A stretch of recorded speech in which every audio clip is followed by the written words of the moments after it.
I'm Joe. Nice to meet you, brother. I love watching you grow up. Why do these technologies always... I'm Joe. Nice to meet you, Maybe brother. I shouldn't try to play... He's pulling down his pants. Put up your pants, my man. Touchdown! Is this the dagger? Fernando Tatis Jr., a grand slam. I want Iguodala. It's funny to hear a female talk about routes. Like, pull up your pants. Take off the bra and be a man. Welcome to From the Backseat, hosted by Clark and Ethan. it's funny. You're muted. What? There you now- go. Now you're good. Now Hello. you're good. Hey, welcome to From the Backseat. I'm your host, Ethan, and I hope you're having a great evening. We are here to break down Monday Night Football and the rest of Week 5. But before we do that, let me introduce my co-host, which is... What up, guys? Clark here yet again. Back again. Another Raiders debacle. Another just Raiders masterclass, sadly. I mean, what a just absolutely bed-crapping nightmare for him. Just tough night to watch it. Tough night to watch it. But if you're better like me, if you took my advice, looked at the official From the Backseat locks, you went 2-0 tonight. You made some money. But, let's see whoever paid attention to that. So why even wait for it? Let's just get into the Monday Night Football. Of course, it's on the thumbnail. It's everywhere. We're talking about Raiders versus Chiefs, which just ended on Monday Night Football, literally like 5 minutes ago. So how I thought we'd do this is we'd each get like 2 takeaways that we want to take away the game before we just kind of talk about it generally. So I thought I would lead us off with my first takeaway being Josh McDaniels. Does he know what he's doing? That's gonna be mine too, damn it. I mean, every time I watch the Raiders, I'm like, man, what are these decisions? I mean, again, Brandon Staley, and I actually have this written in that we'll probably talk about later, the Brandon Staley 4th down decision. I know that was really bad. It handed him the game, but Josh McDaniels' decision to go for that 2-point conversion might have been worse. It's close. It's definitely a debate. There's some there's a lot of bad coaching decisions and play calling decisions from this week from both our respective teams and around the league. But yeah, that was a bad call for McDaniels. Because here's the thing. We texted about this in our group chat is like, okay, if you don't get it, now a field goal makes it a 4-point game. You have to get a touchdown. I know the analytics supported it. I didn't even understand the analytics. I would still say no. Just go for the tie right now, at least, because there's still time on the clock. Yeah. I mean, I don't even get it. I'm still kind of at shock. I don't get the 2 points, especially when you got Patrick Mahomes on the other side. I guess that you're trying to go up, but they stopped him. And then they put themselves in a hole of now they had to go up and won. And Ben is saying that Adams caught the ball. He didn't catch it. He didn't catch it. He didn't catch He that bobbled ball. it. Got to complete He the bobbled process. it. Clearly. He put the foot down and then the ball moved. He didn't catch it. That was an incomplete. It should have been a catch. And that actually is going to be my second takeaway. But so Josh McDaniels, I mean, I don't even know what to say about him at this point. I mean, now they dropped to 1-4, which basically means they're out of it at this point. Yeah, it's really tough sledding.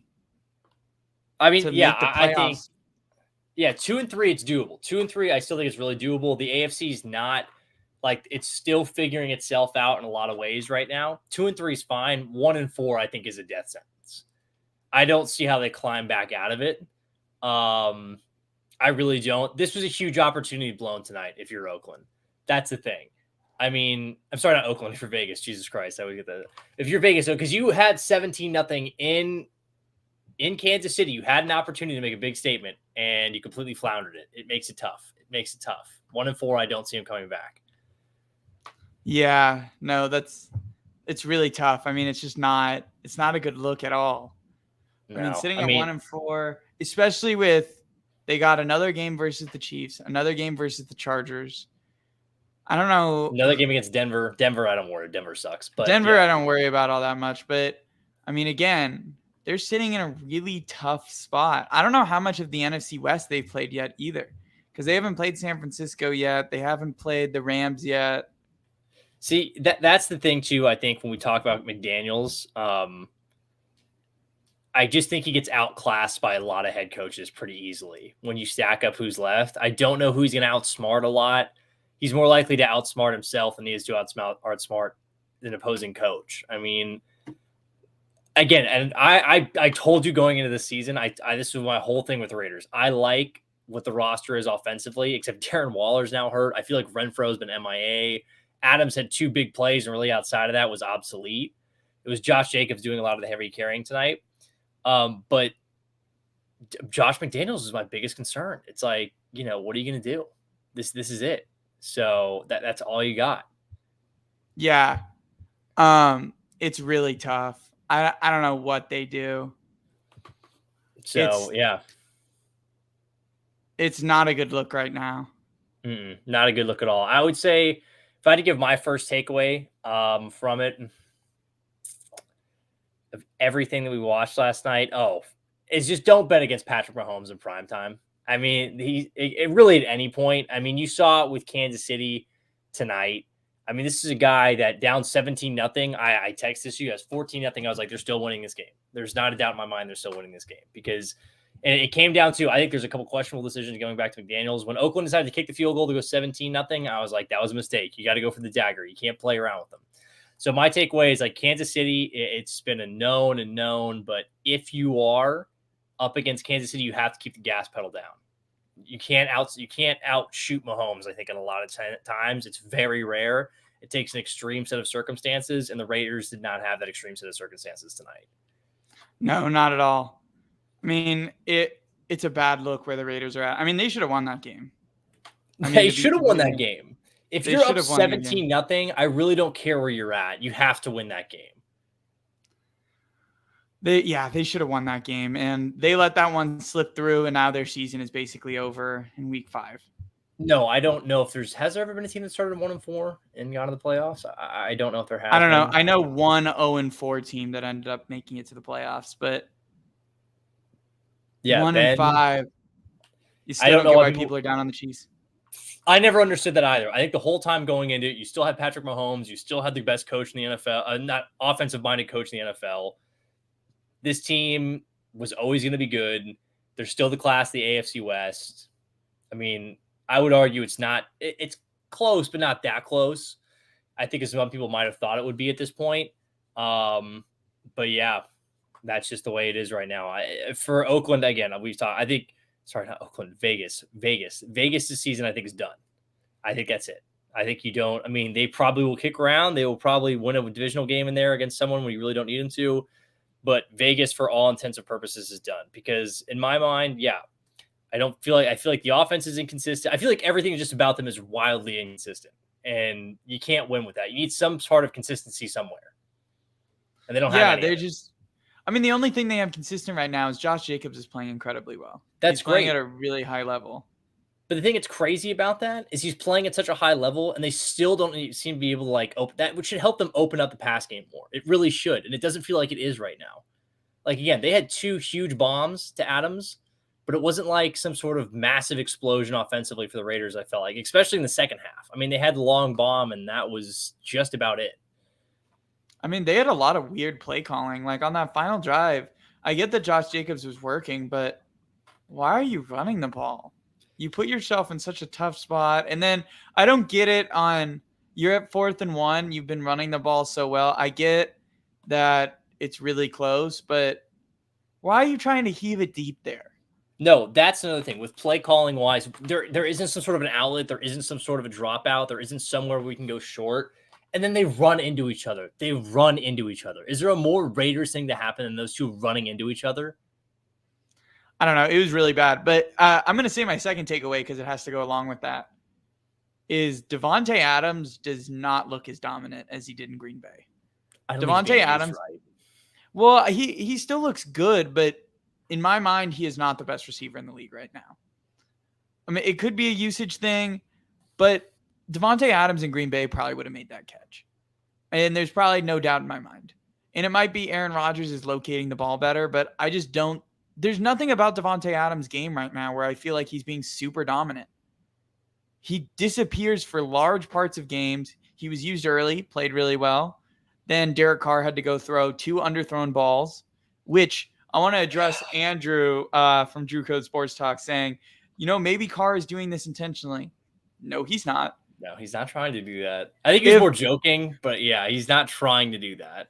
He's not trying to do that. If you actually think that, no, he's not. Again, if Carr was trying to do that, every quarterback in the league would do that. Yeah, I mean, underthrown PI was a really good friend for Derek Carr tonight. It was a really good friend. And again, they're the right calls by the rule book, but at some point you got to change the rule book. I mean, what is a defender supposed to do on those? I don't know. You really have no option. Like, it's too hard to get turnaround. If the guy's completely stopping his tracks. And the other thing is, like, usually a defender, they're taught to watch the eyes of the receiver, watch as they're about to go up to turn your head. But if the ball is underthrown, their eyes aren't going to go up because it's about to hit you in the back. Exactly. It doesn't make sense. I mean, it makes no sense. It's almost just it's unfair. But let's talk about the other huge controversy from the game because we're talking about officiating. Roughing the passer. Two of the worst roughing the passer calls you'll see all possibly ever this past 2 days. The one in Tampa Bay with Grady Jarrett and Tom Brady was atrocious. And this one was even worse. Not even worse. It was just about just as bad. But it was just like, Jesus, it could not have been worse. It could not have been worse. I don't know how you call it. That's one of the. What are you supposed to do? Defy the laws of gravity? I mean, seriously, he can't keep his body off him. It's just the way it goes. He's getting sacked. He's going down with him. The fact that call was made, atrocious. Just a horrible call. Just horrible way to just change momentum, especially in the Atlanta game because it was a 6-point game. You're in the final 2 minutes. It would have given Atlanta the ball back. It would have given Atlanta the ball back. They basically decided the game then and there. I mean, in the Chiefs game, it's bad because it would have been a turnover, but it isn't game deciding. It's still in the first half. That's why I think the Tampa one is a little weird, just because it basically decided the game. Yeah, it was that was it at that point. It was like, okay, well, it's done. You know, it's over. Yeah, I mean, it was still like tonight. The officiating I thought tonight was not great all around. Again, the 2 underthrown PIs. I think the roughing the passer that we had really just a lot of just off calls. Well, and the missed hold on that final drive. Missed hold on the final drive. I mean, if they would have thrown a flag on that last play for like pass interference, then you really would have had a complete debauchery because that was 2 dudes just running into each other. Yeah, the spacing was just way off. I don't even get that play call, to be quite honest. No, I have no clue on the play calling. I have zero idea on the play calling. Also, the other thing that I think no one talks about is the Raiders have no check down on like any of these plays. Every time I watch their offense, they never have anyone leaking out. And if they do, it's Josh Jacobs. And Josh Jacobs cannot make people miss in the open field. No, not particularly well. He's not like super shaky. He's not a guy that's going to make you miss. He's not like, well, on the other side, like I think for Kansas City, they have another good backs who are good at making guys miss, like Jerick McKinnon. I think he does a good job. I think Clyde Edwards-Helaire, wherever you think about him, he does a decent job making guys miss in the open field. Josh Jacobs is a downhill runner. He's not a guy you look for out of the backfield. Yeah. I mean, underrated part of the game is Denzel Perriman got cooked by Travis Kelce in the red zone every single drive.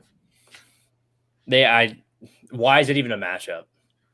You have to put someone else there. You can't have Denzel Perriman doing that. You can't. You He's just asking got for disaster. I mean, if you're actually the Raiders, you should have just put Nate Hobbs on him. I mean, he's like your one good defender. I mean, it's Roxon Ya or whatever his name is. He's a good guy, but Rock Sin, yeah, my bad. But overall, I truthfully just think the Raiders just do so many things wrong. The Raiders find ways to lose rather than they do to win. It seems like every single year, and this is just them. This is the end of their season. If they somehow are able to climb back in, I guess good for them. But I feel like this was just the coffin. Well, yeah. I mean, you got to look at them as overall as a team. Like, hold on. Let me go to the NFL.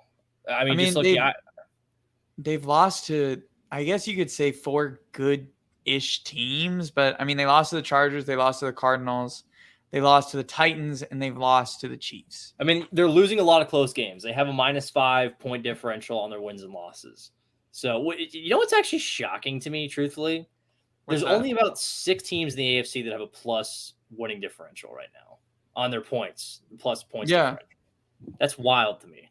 I mean, the AFC is really – I mean, there's only 2 teams now that aren't that are 4-1. There's only 6 teams in the AFC that have a positive points differential. Who are they? I mean, obviously the Chiefs and the Bills, but Chiefs and the Bills. You have Jacksonville at plus 31. You have Cincinnati at plus 20. You have Cleveland at plus 8. I'm sorry, you have 6 or 7. I think you have 7. And then you have 6, and then you have Baltimore at plus 21. So the Tennessee Titans are leading the AFC South in a minus 22-point differential. Jeez. I mean, all of that came from that one Bills game where they got absolutely trounced. Can you guess that there is a last place team with a positive point differential? Last place? And they have it's because of this last week for sure, but they have a positive point differential. Last place team. Last place team. They have a better point differential by almost 20. Oh, is it New England? It is New England. It is New England. New England is a positive point. They beat on the but I mean Detroit. Yeah, and the NFC is a lot more, with it, but otherwise, yeah, it's weird. The AFC is really weird right now. It's really weird. It's in a different spot. Speaking of the AFC, let's move into, we talked about one bad 4th down decision. Let's talk about the one that pretty much took everyone by storm on Sunday, which is Brandon Staley's 4th down decision. It was 4th and 1 from their own 45. They were up by 2. They kept the offense out on the field and threw a slant to Mike Williams, which hit off the defender's back. And then the Browns took over.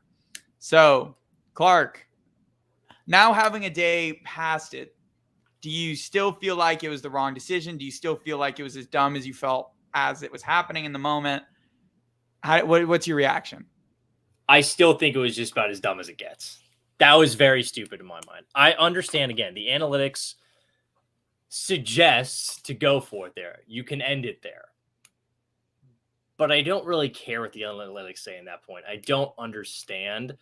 You had the opportunity to pin back Jacoby Brissett, who had just made one of the worst decisions in his own into the end zone about, 4 minutes ago, I believe, just prior on that drive. Yeah. They had no timeouts. They have a bad wide receiving core. I know the Chargers defense isn't particularly great right now, but I would take my chances against Jacoby Brissett than what they decided to do. They essentially handed Cleveland the ball on the Chargers side of the field. I mean, it really wasn't it? It was on the 45, 48 yard line. It was on the 45. I just don't get the risk in my mind, although the reward is winning, the risk is that if you have a good kicker, they probably make that. Fortunately enough, Cade York is an idiot and he missed it. But I think really overall, Brandon Staley got very lucky, very, very lucky that happened. I still don't think it was a good play call, a decision at any point. I don't care what the analytics say in this one. I'm an analytics guy. I didn't like what this one had to say whatsoever. I can't believe he did it. He dodged a bullet. If they lose that game, I think there's a real conversation about his job right now. But overall, my opinion doesn't change. I thought it was stupid. I still think it's stupid. Maybe I don't think he's the biggest idiot of all time now, but I still feel as if, here's my point. You made a good point about Staley last week. It felt like the aggressive Staley that you knew was gone. I think this was an overkill to overcorrection to what he did yesterday. That was an overcorrection. So that's my sentiment on it. I like the aggressiveness idea, but there you have to pick and choose the right spots to do it. There it was not the right spot in my mind. Well, so my issue, and this is where I've had time to digest, I still don't love the decision, but the reason I don't like the decision isn't the going for it on 4th and 1. It's the run on 3rd and 1, the play before. He admitted that they knew they were going to go for it on 4th down if they didn't pick up that 3rd and didn't lose any yards. They ended up with nothing. Why are you running it on 3rd and 1 if you know you're going to be aggressive on 4th down? It almost feels like you should flip those play calls and try for the pass on 3rd down. If it doesn't work out, they're going to be expecting you to pass on 4th down. Again, they're going to be expecting you on 3rd and 1 to run the ball, especially the way they had been doing it all day. To me, that decision-making was just off. The 3rd down play call didn't echo that they were going to go for it on 4th down. And I think that's why ultimately everyone was like, what are you doing? Because on 3rd down, they didn't show any aggressiveness. They just ran it up the gut with Austin Eckler. No interesting run play, nothing. They just did a straight run up the gut like they were going to punt it away and be happy with that. They keep the offense on the field. They go all the way down, take the time all the way down. It seems like they're just going to call them offsides. They bring the offense back out, and then they run to my least. Again, I can't hate Mike Williams all that much. But the reason that I don't like Mike Williams is because they always put him in these situations. Why are you throwing a slant to a guy that can't separate? That is not the play you run to Mike Williams. Mike Williams is great. I mean, he's played extremely well this year. I'm not trying to take that away from him, especially on these kind of lob balls in one-on-one coverage. He's playing extremely well, but he still can't separate. The separation is still a massive issue. No, it's not there. It's not there. And that play showed it. I mean, literally a rookie corner just had him blanketed and there was no separation. Mike Williams couldn't do anything about it. I don't like the preconceived idea of, from both Staley and Herbert both confirmed it, that no matter what, that play was being thrown to Williams. I don't like that kind of thinking when it's 4th and 1 and you got to have it. You can't just go to your first read. I agree. I mean, yeah, it was just not the right play call. I'm with you. If you're going to do it, the 3rd down play call has to be different. The 4th down play call certainly has to be different. It didn't work. But as stupid as it was, as moronic as the decision was, they got away with it. You got to win. They got away with it. They got away with it. Again, they ended up winning. That's all that ultimately matters on the win column, and we'll see how it continues to progress. But to me, the overcorrection thing, I think you're right on. He had been not aggressive at all, and then he decides to come out there and make the most aggressive decision he's made as a head coach, kind of out of nowhere. I agree. It was kind of one of those, again, it just makes you sit there and you look at it and you're like, why are we doing this? Well, the other thing, I want to rant about the analytics because everyone's like, oh, the analytics say go for it. 11%, which at the beginning I was like, wow, maybe I shouldn't be mad about this. But after thinking about it, of course the analytics are going to say to go for it because if you pick it up, you win the game. Of course your win probability is going to be higher if you go for it than punt it away. You win the game if you convert. I totally agree. I mean, you win the game, you convert, but it just doesn't mean, I don't know. Again, the analytics are always great. I'm always a big fan of analytics. This situation, I just didn't agree with them. I just wasn't there with them. It didn't line up. Well, so I want to talk about something else about the Chargers, and this is something I actually tweeted about earlier today. And this is something where I think Charger fans are putting on their blinders. When can we start to talk about that Justin Herbert just doesn't push it down the field? I get that people want to accuse Joe Lombardi of not drawing up these plays, but they're there and they're available. Just Herbert doesn't take them. He just doesn't throw it. Let me ask you, are they still seeing a lot of cover 2 shell? Are they still seeing a lot of that where he has to go underneath? Well, they are, but the thing is even when they are, they're still getting all those deep shots to Mike Williams, and he's just not throwing them, or to Josh Palmer. Yeah. And they're dragging these routes down the field, and he's just not throwing them. I don't know if it's he feels like he'd rather be cautious and dink his way down the field, and he feels better about doing that.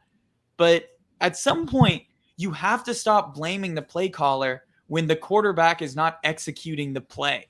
Yeah, I will say this. I think in some sense, like I think with quarterbacking and play calling, the Bengals are in and Chargers are in somewhat similar scenarios. Yeah. Just with different, the Chargers, I think, are calling it. I think Herbert's not taking it.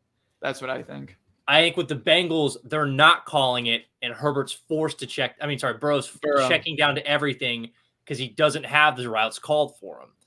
And I agree. I think Herbert, it's the only thing I've ever said with the guy is that I agree. When you watch the Chargers route combinations, they are options available. One play call, one decision of his I really didn't like was I forget what quarter was in, but they were in a goal to go situation on 3rd and goal, and he threw the ball behind the line of scrimmage. Yeah, to DeAndre Carter. Where does that get you? Where does that get you? It doesn't get. That's my thing. And then people look at the play and they're like, oh, Lombardi, all he does is have all these routes that are in the flat. And it's like, no, there's other routes on the field. It's just Herbert's picking the check down every single time. I know. And look, the check down, if you again, the Chargers and Herbert are facing the same thing that the Bengals are. They're seeing a ton of cover 2 shell, don't get beat over the top. I get it. But the thing is that if plays are drawn up for you to be there, you have to eventually take the shot on it at some point. You have to take the risk with it. The checkdowns can work and they can take you, but at some point you have to say, hey, we're still going to throw it there. You're still going to have to deal with it. You can't play dink and dunk all night. Especially against, I mean, I don't want to hit on Cleveland too much, but against there's just shit defense. Secondary, It's a shit bad. defense. I mean, again, we've talked about, I've raved about Austin Eckler a lot of times, but you should never give up 175 yards on the ground to Austin Eckler. No. That is not his bread and butter. You should never have a game where you're actually talking about Austin Eckler outrush Nick Chubb. I completely agree. There's no way that should happen. So let's move on to, I actually had this written up. Let's talk about Bengals play calling, because this is also this is along the exact same line. I think, again, as I touched on, as a Bengals fan, like, look, we lost that game yesterday. Was it a bummer? Sure. We had the opportunity to win. We went down there and we took the lead. But I think the biggest issue I have as a Bengals fan, and I think a lot of people do too, is Zach Taylor's play calling decision and routes that he's creating for these guys are like just really perplexing. At this point, you're getting a lot of cover 2 shell. However, what I don't understand is that the defensive formations the Ravens were giving us, you could take shots over the middle of the field in the intermediate. And all of the concepts that were dropped out were either, it was like one check down to the right and everything was up and over to the sidelines. Nothing exploiting the middle of the field. The one time we really went to the middle field, oh, look, it was a 20-yard touchdown pass to Hayden Hurst. I'm like, you have the guy, like, I guess the Bengals, for me, it's just really, it's annoying at this point because they had a better run game last night. Mixon 5.5 yards per carry. He looked better than he had all season. The offensive line played fine. I think Burrow can't do much when the play calling is like, look, we won't even let you use the middle of the field and all your options are like 2-yard drops. The play calling was bad and it was only more intense, like only more shown on our goal, the goal that we decided to go for it with the shovel pass. Like, I can't understand that for the life of me. You have Joe Burrow, who's one of the best pre-snap guys, one of the best players when it comes to seeing the field, and you decide on second down, you try to do a Philly special. That was really bad. That was really bad. And it's like, okay, you get it all back with Chase by using the middle of the field, and you decide that we want to run a inside pitch to Stanley Morgan rather than try to use Tyler Boyd, who's lined up against a rookie, or take a shot to Jamar Chase on a fade route, which he's notoriously good at. The play calling for me is the Bengals' biggest issue. Or we didn't even talk about, or just hand the ball off to Joe Mixon. You had to push well the whole game. You had to push all night with Mixon. You could have tried it. You could have tried Hurst. That's just the thing with me with Cincinnati right now. The defense, they've allowed 1 second-half touchdown. I don't think they've allowed a second-half touchdown this year. I don't think they have. The defense has played out of its mind well this season. They're keeping you in games. They have a positive point differential of 20. They're clearly saying it. Like, it sucks that all 3 of these are on last-second field goal losses, but these are games you can conceivably win by a touchdown, if not more, if you just have better play calling. Like, there's too much talent on the offense and way too good of a quarterback for this issue to be arising at this point. Zach Taylor, I don't know what the game plan, but it has to change. I mean, golly. I mean, the other issue is, this is something that I haven't seen a lot of people talk about, is Lamar Jackson did not play well in that game. Besides front with his leg, he missed so many throws. He missed a lot of throws. He didn't make a lot of great decisions. I mean, Lamar wasn't, I mean, you're right. Lamar did enough to what he did to win, but I feel like there was a big, like, conversation around, like, oh, wow, Burrow's just, he's just terrible now and stuff like that. I'm like, well, he kind of outplayed Lamar passing the ball, certainly.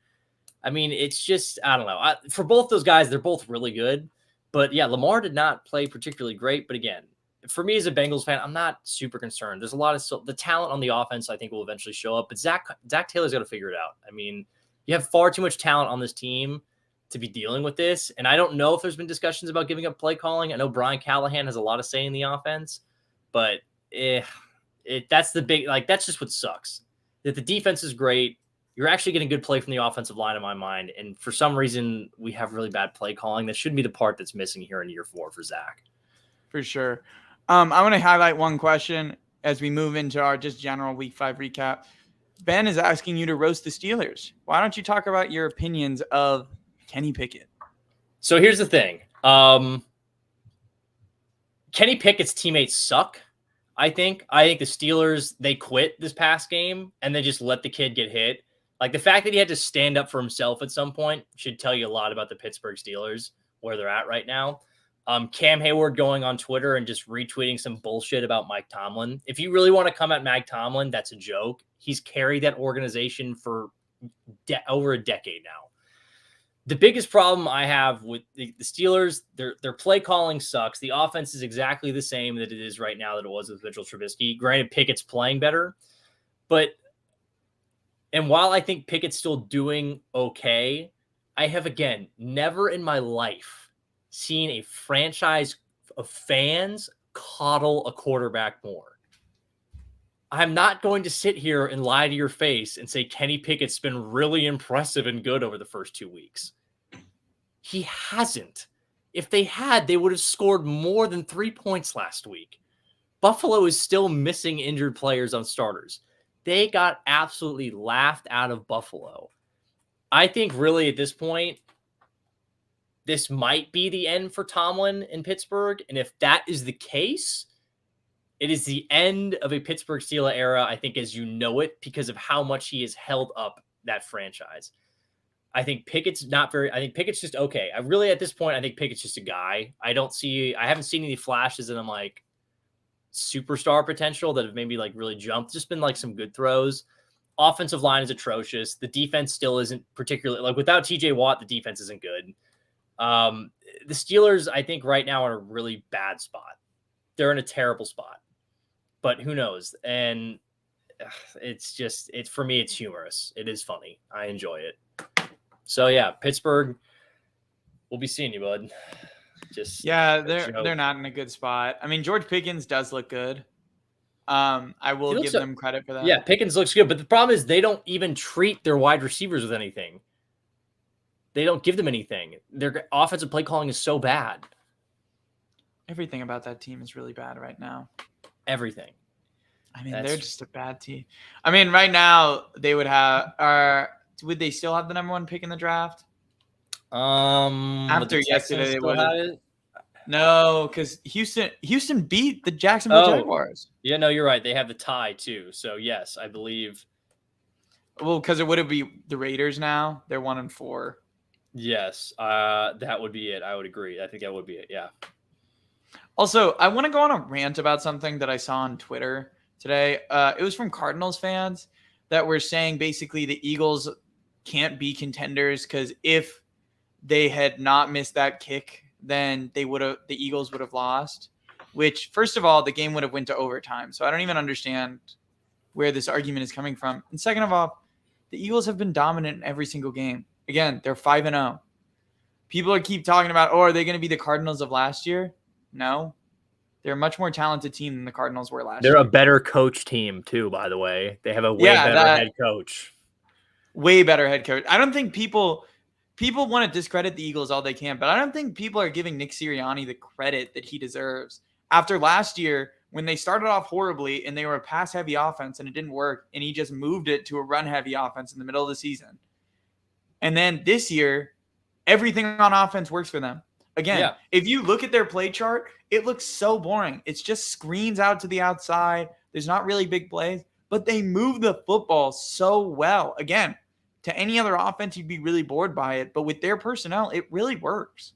No, I think the Eagles do a great job of being an offense that I think it works both ways. They can run the ball if they want. They can throw it on you whenever they want to. They're a very well-balanced offense. I think the defense plays well too. The Eagles, to me, I think that the class of the NFC right now, you've been proven right on that point. I think the Cowboys matchup will be really interesting. I assume Cooper Rush will be starting for that game, so I would still certainly pick the Eagles in that one. But Philly has done everything they've asked for. But on the other side of that game, the Cardinals, actually, I thought they played pretty well. They fought back pretty hard in that game. Kyler looks like a moron at the end of the game, but other than that, it's just tough sliding there. I thought he got it. I mean, it's not the slide; it's then the spike afterwards that I think is the worst part of it. Yeah, I mean, that was pretty tough. It's not, I mean, it's just kind of one of those moments where you're like, oh shit, I didn't get it. I mean, it's just kind of a foolish thing. I said it before the season. I think the Cardinals are going to miss the playoffs.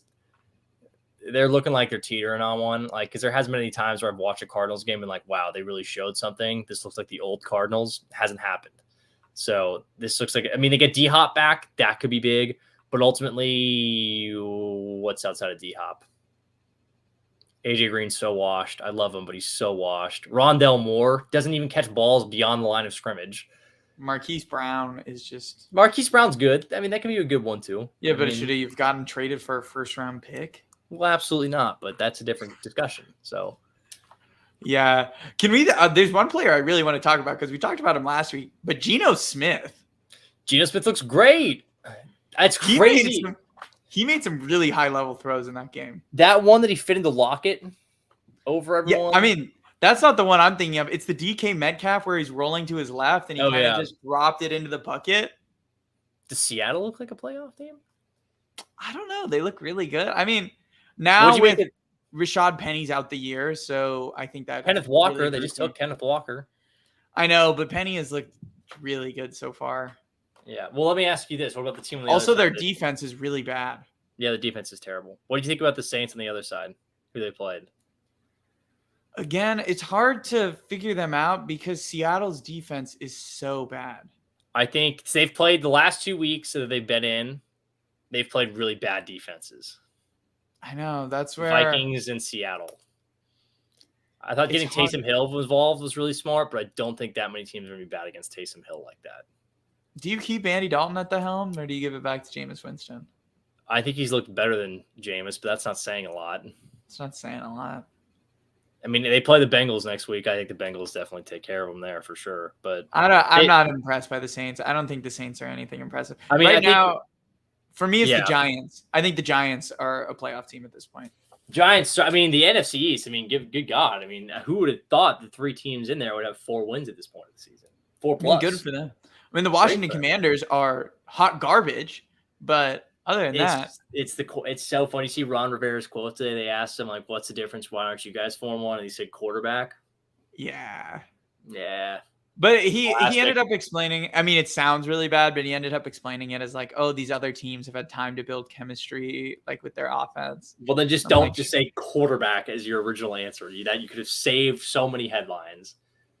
I know, but no. Say quarterback, which he's not. I think Ron Rivera is going to lose his job. I think he is too. I'm surprised how bad he's done there. I am too. I mean, because they made the playoffs with Taylor Heineke. And then I thought it was going to get way better from there. But then guys like Chase Young has not been good since his first year. I think didn't he get hurt this year? Yep, he's hurt. He hasn't played a snap yet. This is a team I think a lot of people looked at defensively like, oh, when everyone got drafted and they had all those guys brought in, they signed William Jackson. They take, obviously, they have Young. They have all these players on defense. You're like, oh, this should work really well. And it just has been terrible. The offense has spurts, but not consistency. It's tough. Yeah, I think he's probably gone. So why don't we talk about this? Because we can lead into this discussion. So Matt Rule was fired today. Yeah, I'm sure Nebraska's talking to him about he'll be a great college coach again, but he sucks at the NFL. But he'll find a college job. Matt Rule. Rip Matt Rule. Worst contract I've seen for a head coach since Urban Meyer. So let's talk about it. Which head coaches do you think are gone after this year? This season? For me, I think Cliff is gone. I think Cliff is out of here. I think if they miss the playoffs, I think Cliff Kingsbury is gone. That's where I'd start. I think Ron Rivera is going to be gone. Ron Rivera, I think who I think is unfortunately getting a hot seat right now, getting a little bit tenser. I think Dan Campbell's getting a little bit hotter. I think Dan Campbell's. They've blown some leads. They were really bad last week. So I have a take about Dan Campbell, and I was watching the New England game, and I came up with it. I've decided who I think Dan Campbell is. Oh, I know who you're going to say. Hold on a minute. You think he's just like Rex Ryan? No. Hold on. Wait a minute. Not Rex Ryan. Then who? Who's another guy who cries? I think he's Anthony Lynn. Reason being, I think Anthony Lynn was like held up as this great owner, this great guy who can like really lead men. And the knock on Anthony Lynn throughout his Chargers tenure is they lost so many one-score games. he was literally 3-14 in one-score games over 2019 and 2020, and that's ultimately why he lost his job. Yeah, Reminiscent of somebody else who Yeah. has blown a lot of one-score lead. Like, you feel like, oh, they're so good because they shouldn't be in these games. Their offense is so efficient. And then when you get to Bill Belichick, just like Anthony Lynn did, because Anthony Lynn also lost a game to New England 44-0 with Justin Herbert at quarterback. I agree. You go into New England, they don't even have Mac Jones, and they just absolutely punched you in the mouth. Well, hold on. Is Zappy better than Mac Jones? No. I think it's close from what I've seen. I don't think it's that close. He's kept him in more. I mean, I don't know. I think people are overreacting to the Bailey Zapke thing. People aren't giving credit how good Ramondre Stevenson was in that game. No, he was. The Lions don't have a defense, but yeah. I mean, I don't get – this is the thing I will talk about with the Lions. How do they not have a defense? They have so many good pieces. I mean, they have 2 good outside boundary corners. They have Aiden Hutchinson. But I guess outside of that, they just don't have anything else. But yeah, I mean, I'm trying to think what another coach. I think Frank Reich for the Colts, he'll probably be gone. I think there's going to be a lot of changes in Indianapolis at this point. Elsewhere, though, I don't really see one. I mean, Zach Taylor, if the Bengals miss the playoffs or something, they won't fire him because he just signed an extension, so you can call for his job in 2024. But not him. I think the ones we named are definitely the ones that are most likely. I think Frank Reich is also on the hot seat. We haven't talked about him yet, but I said Frank Reich. Oh, you did? Oh, I missed it. But yeah. I think he's definitely on the hot seat. Yeah, I mean, Rivera, Frank Reich, Dan Campbell, Matt Rule already got fired. I mean, I think Brandon Staley's seat could get hot if the Chargers miss the playoffs, but I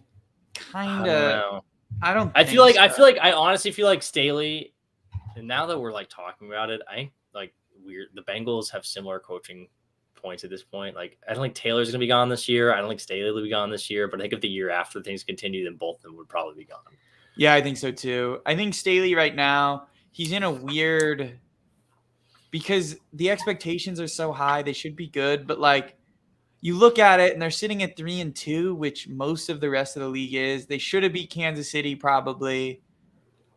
I mean, I guess you could also say you should have lost to the Browns. You could have said, they're in a weird spot. The thing I'm most concerned about with Staley is that we did talk a lot about this offseason. He has the players for his personnel that he wants, and it's still really pretty bad.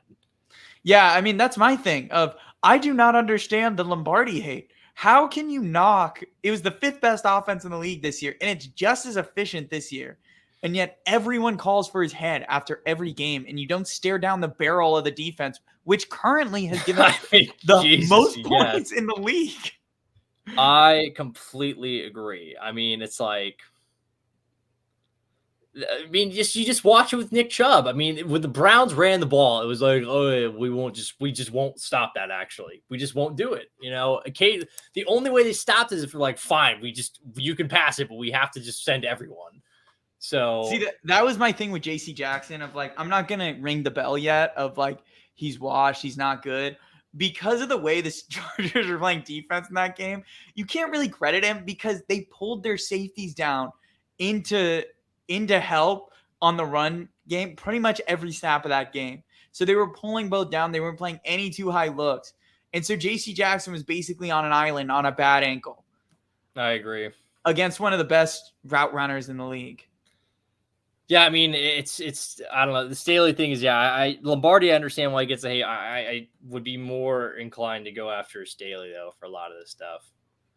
Someone's asking us to talk about the Antonio Brown incident. I mean, we talked about it last week. He's just weird. There's been a couple updates. Somebody commented on one of our videos. He's basically like Kanye at this point, which I think is right. A fair assumption. If you want to hear us really go in depth about Antonio Brown, go back to last week's, because we actually talked about the situation, because that's when it really happened over last weekend. This week, there's just been all the stuff with Tom Brady, which is now it's not even funny. It's just like uncalled for, weird and dumb. Yeah, it's pretty ridiculous. Sad. He's basically on brand.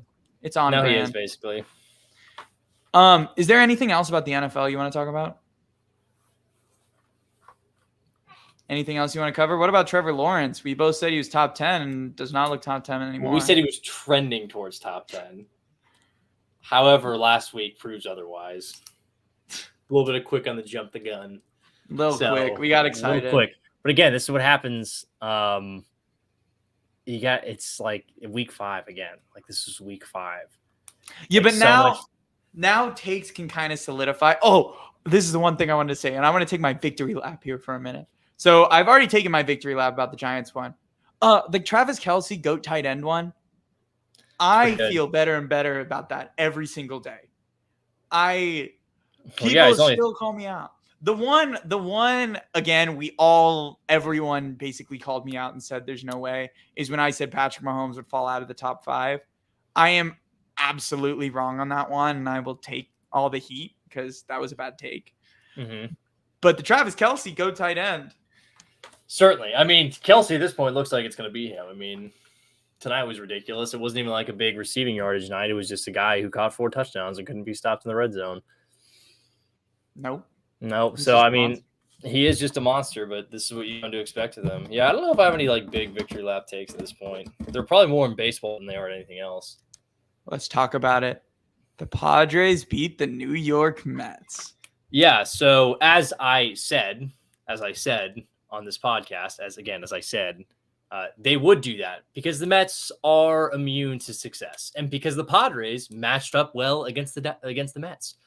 And congratulations to Buck Showalter and the New York Mets for showing their entire ass in that last night's game.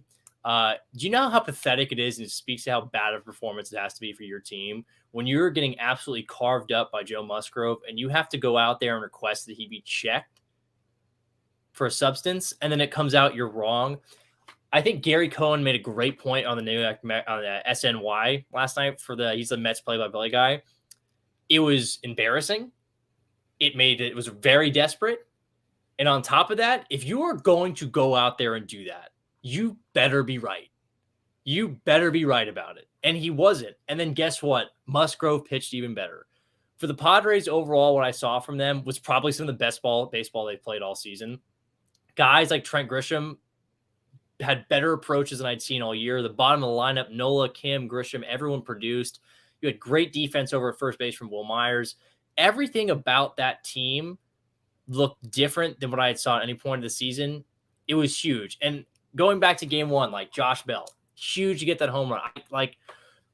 I don't know what they're going to do against the Dodgers. I think they have a better chance than I thought they would after watching this series against the Mets. No doubt will be difficult, but the Padres showed so much. And again, for the New York Mets, congratulations. You guys are just immune to success. You're frauds. Everyone saw it.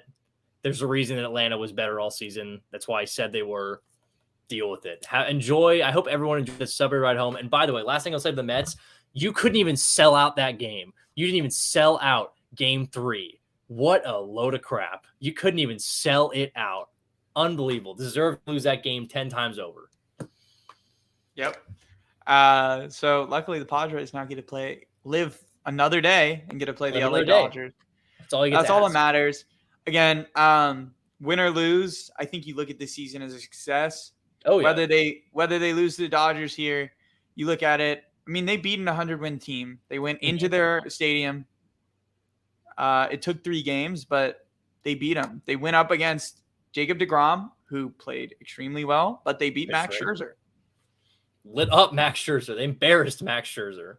I mean, look, I agree with you. If they do lose the Dodgers, obviously it would be very disappointing. I want them to win. I think they have a decent shot. They played them better down the stretch. Again, like I said, they're playing great baseball, and anything can happen in the postseason. But if anything, you got to be really happy with where the seeing ended this season. They beat a 100-win team. No one gave them a shot in New York. No one that I saw picked them. No one did.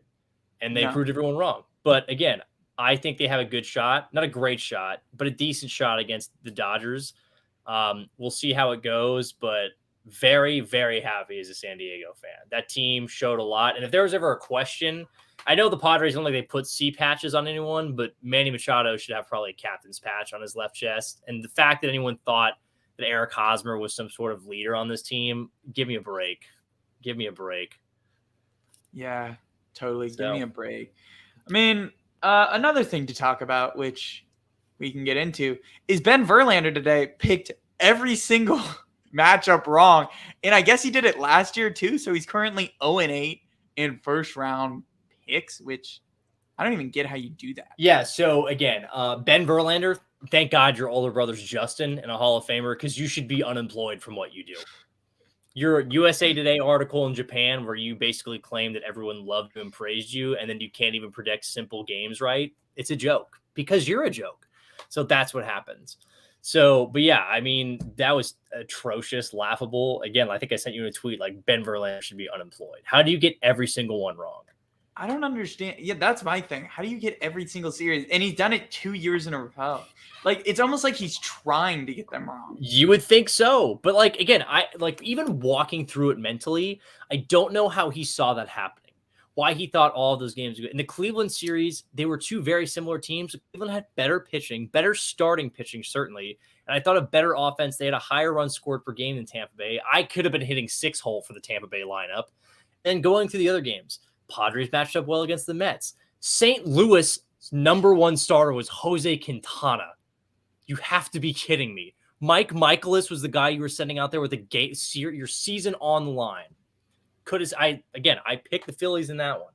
Then going down to the other American League bracket, what was that? That was Seattle. That one to me was a toss-up. I can give an excuse on being wrong, but it's classic that he got it wrong. So I think all the divisional series look very intriguing to me. I'm definitely happy with the way that they worked out. It should be a lot of fun. Yeah, it should be good. Did you see that the NFL is thinking about moving games because of the MLB playoffs? I have seen that. Interesting. Yeah, we'll see how it goes. But right now, it looks like it's lining up. We'll see how the Padres play the Dodgers. Again, if there's a monkey on their back, it's this. If there's a monk, but if there's ever a time to exercise it, it's during October. It's the time that the Dodgers historically over the last 10 years have bugabooed things. So, I mean, we'll see. I will still stand pat on my Dodgers versus Astros World Series prediction, which I just feel great about right now. But I don't know. We'll see. And also still, again, watch out for the sneaky Cleveland Guardians. So sneaky. Let's talk about one more MLB team, which is the Braves.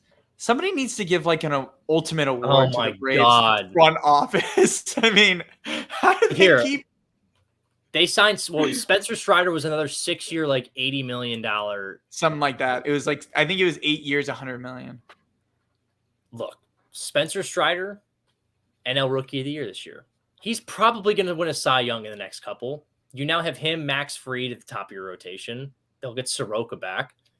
I mean, the Atlanta Braves are set up to dominate baseball like they did back in the 90s, where they just won, I think, like 12, like going into the 2000s, like 12 or 13 NL East titles straight. This team, their GM, extend him his whole life. How they have figured this out with Albies, with Michael Harris, Strider, Acuna. They have done amazing work. I don't know if they're giving him stake in ownership or what the deal is, but unbelievable job. Unbelievable job. The Atlanta Braves, first off, I think will kill the Phillies. And I think they have a really good shot in the NLCS, but the Braves are set up so well long-term. It's crazy. It's crazy. I mean, their roster management is just insane. The fact, look at it comparable to the Padres. I mean, the Padres paid Tatis 14 years, 340. The Braves aren't even getting close to these numbers. No, exactly. And like, that's the thing too. So like, if you are,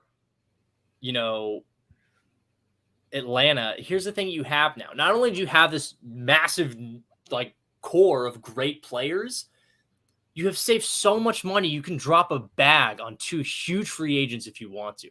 If I'm the Mets, I'm really worried that DeGrom could just jump ship to Atlanta. No one's talked about that, I feel like.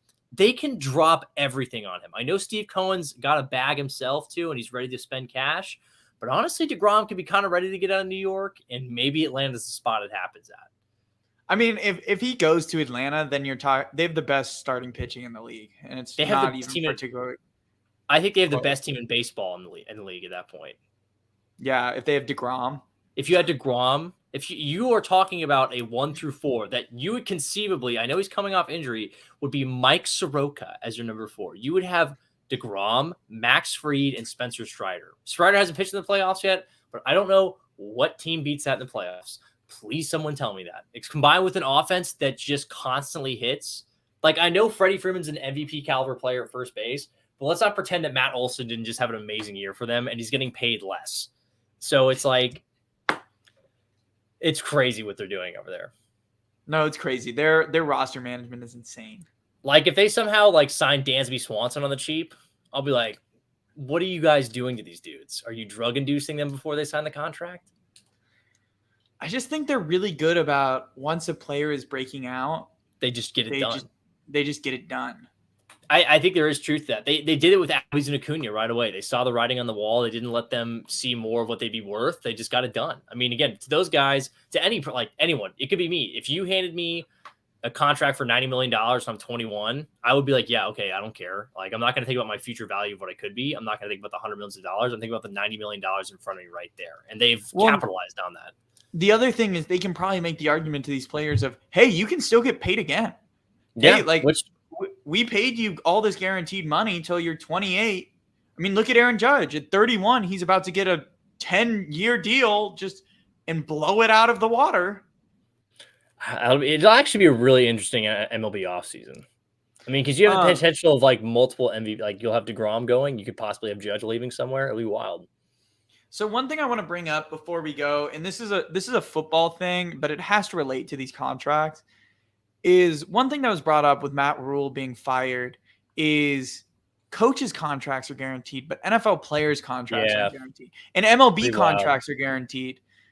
I mean, at some point, the players are going to fight back on this idea that they're not getting guarantees, right? Like, in the MLB, you see these players getting paid these huge long deals at such young ages. And in the NFL, it's like you get there, you're 24, you play through your rookie contract, and then they throw you out into the trash. Exactly. I mean, the NFLPA has to negotiate it better. I don't know. There should be more guaranteed contracts. But yeah, I mean, again, we joke about it, but like Kyler maybe should have just stuck to baseball. Just you get all the guaranteed money. You don't have long-term possible head trauma. I mean, I don't know. I think Kyler's doing well on himself because he's way overpaid. Oh, Kyler's way overpaid. But, I mean, the contracts you see in baseball are crazy now. They're insane. They're insane. I mean, like, what is it? You get guys getting like 13 years. Like, what was Mike Trout's was like 15, like 13 years, like $500 million, like almost all of it guaranteed.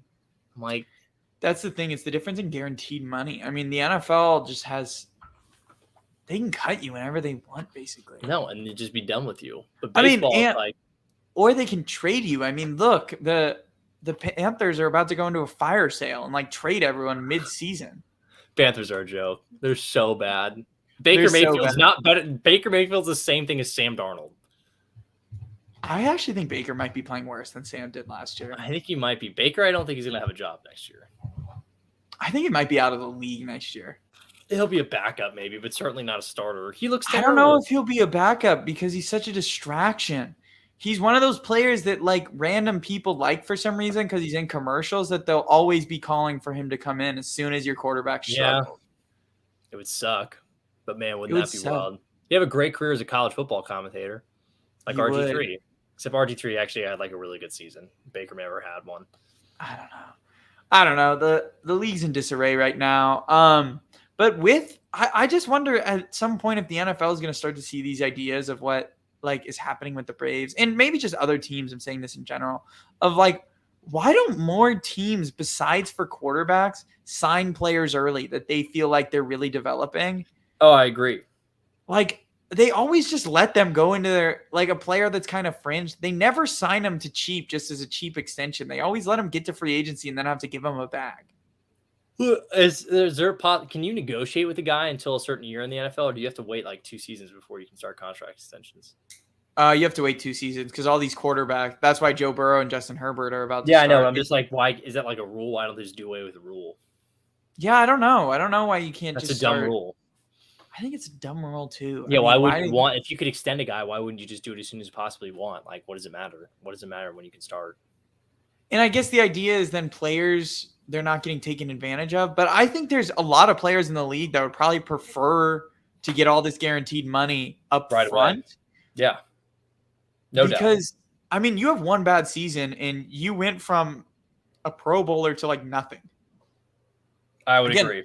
Look at Baker. Baker last year, they were talking about, should we make him a $35 million quarterback? Thank God they didn't. Thank God they didn't. I don't know. Thank God they didn't, because they went and got Deshaun Watson. So I don't Yeah, really well, know. that's not any better, but Baker is just terrible, so he gives you no chance to win. Let's talk about one contract before we go, and then we'll sign off, which is Okay. Russell Wilson. I don't know if we talked about Russ yet. Is that going to go down as the worst contract in sports? I don't know if it'll go on the word. He can still turn around, but everything he's done, he's like regressed in. And he's like not as if he's some sort of young guy. They have him till he's 40-something odd years old. I mean, this looks really bad right now. The worst is even talking about these kicks where usually they can get out is they had 2 years left on his current deal. They are locked in for 5 more seasons before they can really get out of it. Because he's locked in for 7 seasons. Yeah, I have no idea what Denver does. They're not a good offense. Their head coach sucks. Their defense is solid, but the head coach sucks, so it doesn't matter. And actually, let me know if the defense is that great. I feel like they play well, but I feel like when they play decent teams, they kind of get played. I think it's good, but I think it's really overvalued by how good Patrick Surtain is playing right now. Yeah, and Justin Simmons. I think that secondary has like really top end guys, so it kind of limits your top end guys. So you're forced to kind of have your other dudes win it for you. But then the offense just puts their defense in such a bad position all the time. So no, they're kind of a disaster class. Yeah, Russell Wilson right now looks like one of the worst. Certainly one of the worst contract signings of a long, long time. I mean, it's got to be up there. It's definitely not going to help NFL players be like, yeah, we should get paid early because he had 2 years left on his deal. And I know. The Broncos are just a dead man walking. Absolutely. What are they 2-3 somehow? Even that's that's just preposterous. They haven't even stupid. Their 1-loss games that they've had should have been like 3 touchdown losses if they were playing competent teams. And somehow they're playing the Chargers this week, and the Chargers are probably going to only win by 1 score. It will be kind of classic. It will be classic. Chargers occasionally still want to even charge her. They wanted to charge her last week. They didn't. They wanted to charge her a lot of times this year. They wanted to charge her 2 weeks in a row. Charge her against the Texans. They wanted to charge her against the Raiders. They wanted to charge her against the Browns. But I will say that's why this season feels a little bit different, because at some point they're going to get out of this funk, and then I think they'll be dangerous. That's the same thing I've told myself about the Bengals. I mean, I think they'll get out of the funk on offense. There's too much talent there. So I'm like, yeah, I mean, maybe it could be different. Yeah. Who knows? I mean, actually, I think I said the Bengals are the only team to ever lose their first 3 games of the season off game-winning field goals. That sucks. Yeah, that's rough. Yeah, but like the thing is, like, okay, yeah, the one against the Steelers, that sucks because we missed like so many opportunities to win. But now Dallas is really good. So I'm like, that stinks, but Dallas is really good. And then Baltimore, it's on the road against a divisional opponent. I'm like, all right, they'll get it figured out. I'm not too worried about it. Yeah, I don't think it's time for overreaction Monday, but and again, a lot of these teams are sitting at 3-2 right now. Like 2-3 and 2-3, yeah. Yeah, like that's where a lot of the league is right now. And at some point, we're going to start to see teams break away because they're definitely going to separate. Because I feel like there's definitely a tier between these 3-2, 2-3 teams of the talent levels of like where a lot of them are just beating up on each other. And at some point, these second tier teams that aren't the Chiefs and the Bills are going to break away. No, I agree. I think you'll see I think we talked about it last week. I think obviously you have the Chiefs and the Bills in tier 1. I think more teams like the Chargers, like Cincinnati, Baltimore, you'll have those teams ascend to the tier 2, and you'll see. And that's what just way it kind of evens itself out. Yeah. So, all right. Do you have anything left that you want to say before we go? Nope. But let's go Padres, baby. Let's take care of the Dodgers. And go Bengals on Sunday. Let's take care of the Saints. All right. Make sure to subscribe to the video. Make sure to leave it a like if you've stayed on this whole time. Thanks for coming and watching us. Thanks for commenting. Thanks for interacting. Make sure to follow us on TikTok, Twitter, and Instagram. Make sure to continue to reach out to us. Oh, Clark and I have a huge milestone, which I meant to say at the beginning. Yeah. I totally forgot. We hit 3,000 followers on TikTok. Absolutely huge. We are in month number 4, already at 3,000. So by the project at the end of our year 1, maybe we'll hit 10K. That would be crazy. I don't think we'll get there. That would be Never crazy. know. I'm glad you guys are liking the content. I'm glad you guys are enjoying it. I don't know if we've hit 300,000 likes yet, but we were really close. I kind of thought we hit 299.8. 299.8. right there. So thanks for interacting with us. Thanks for being a part of it. Make sure to continue to reach out. Join the chalkboard if you're not in the chalkboard. Yeah. And of course, last but certainly not least, just always interact with us. We have a lot of fun. Any takes you guys have that you want to know, we're always happy to talk about them. Always have a great happy. rest of your day, everyone. Appreciate it, guys.